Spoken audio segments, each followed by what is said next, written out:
Selamat datang di channel ini dan selamat hari Minggu. Sahabat-sahabatku yang terkasih. Hari ini adalah hari Minggu biasa ke-33 yang merupakan hari Minggu biasa terakhir di dalam kalender liturgi gereja. Sebab minggu depan kita akan merayakan Hari Raya Kristus Raja Semesta Alam yang merupakan penutup atau minggu yang paling terakhir atau batas akhir dari kalender liturgi gereja. Setelah itu kita akan memasuki minggu pertama Advent yang merupakan tahun baru di dalam liturgi gereja. Maka tidak heran hari ini bacaan-bacaan lebih banyak berbicara tentang akhir zaman.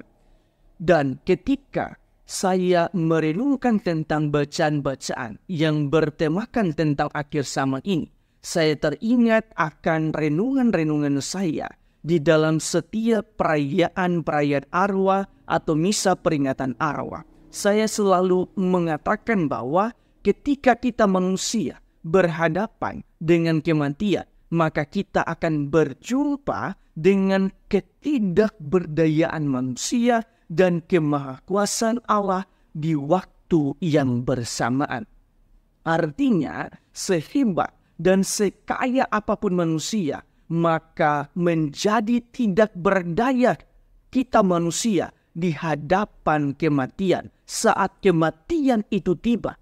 Karena kita tidak bisa menyogok, kita tidak bisa membayar Tuhan untuk memperpanjang umur kita. Ketika saat itu tiba, orang tersebut akan berjumpa dengan penciptanya.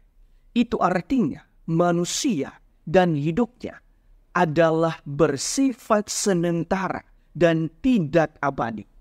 Renungan tentang akhir zaman juga hendak mengingatkan kita bahwa hidup kita dan bahkan seluruh dunia ini ada batas akhirnya. Maka yang paling penting bagaimana kita merenungkan akhir zaman ini dalam terang iman. Bacaan Injil dan bacaan pertama memperlihatkan dengan sangat jelas apa yang terjadi di akhir zaman. Bacaan Injil menceritakan bahwa di akhir zaman anak manusia atau Yesus sendiri yang akan datang dengan segala kekuasaan dan kemuliaannya. Ia juga akan menyuruh malaikat-malaikatnya mengumpulkan orang-orang pilihannya. Ini adalah pengadilan terakhir yang akan dilakukan oleh anak manusia itu sendiri. Bacaan pertama menggambarkan tentang bagaimana pengadilan terakhir itu berlangsung, yaitu baik orang hidup dan orang mati akan diadili. Mereka yang jahat akan mengalami kehinaan dan kengerian yang abadi, sedangkan mereka yang baik akan mendapat hidup yang kekal. Sedangkan di dalam bacaan yang kedua, penulis surat kepada orang Ibrani mempertegas bahwa Yesus mempersembahkan korban sekali untuk selama-lamanya. Artinya, peristiwa salib yang merupakan peristiwa penebusan dan pengampunan dosa yang dikurbankan atau dilakukan oleh Yesus untuk semua orang adalah peristiwa di mana Yesus telah menyempurnakan untuk selama-lamanya mereka yang Ia kuduskan. Sahabat-sahabatku yang terkasih, berdasarkan bacaan-bacaan hari ini, marilah kita merenungkan sejumlah remah permenungan. Pertama, gambaran akhir zaman yang diperlihatkan oleh bacaan pertama dan bacaan Injil hendak mengingatkan kita semua bahwa hidup kita di dunia ini bersifat fana, bersifat sementara dan tidak abadi.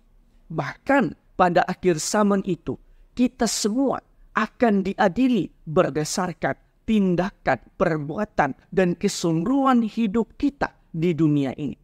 Bacaan pertama memperlihatkan hal ini dengan sangat jelas bahwa yang jahat dan yang baik akan dipisahkan dan mereka akan mendapatkan ganjaran mereka masing-masing. Pesan untuk kita semua ialah kapan datangnya akhir zaman tidak ada seorang pun yang tahu, hanya Bapa di surga yang mengetahuinya. Oleh karena itu, diperlukan sikap berjaga-jaga untuk menyambut akhir zaman itu sendiri, di mana segala kejahatan maupun kebaikan yang kita tabur di dunia ini akan diperhitungkan Tuhan di akhir zaman. Karena itu, kebaikan yang kita tabur selama ini tidaklah sia-sia. Semakin banyak kita menabur kebaikan, maka semakin banyak juga kita akan memperoleh ganjarannya di akhir zaman. Kedua, di dalam bacaan Injil, Yesus mengatakan bahwa belajarlah dari pohon ara apabila ranting-rantingnya melembut dan mulai bertunas. Kamu tahu bahwa musim panas sudah dekat. Dalam konteks permenungan tentang akhir zaman, dengan sabda ini, Yesus hendak mengajak kita untuk mempertajam kepekaan kita terhadap diri kita sendiri, terhadap kualitas dari hidup kita sendiri. Artinya, kita perlu mengevaluasi diri kita dengan bertanya-tanya, apakah saya semakin dicintai oleh banyak orang berkat kebaikan-kebaikan yang sudah saya taburkan, atau apakah kehadiran saya menjadi berkat bagi orang lain, ataukah semakin banyak orang yang membenci saya dan saya pun semakin membenci mereka? Apakah kehadiran saya menjadi batu sandungan bagi orang lain? Jika perkembangan diri kita ke arah yang baik dan benar, maka kita harus semakin bersyukur akan hal itu. Tetapi jika perkembangannya ke arah negatif, yang tidak baik dan tidak benar, maka kita perlu semakin berbenah diri. Sebab Yesus mengatakan, ketahuilah bahwa waktunya sudah dekat, sudah di ambang pintu.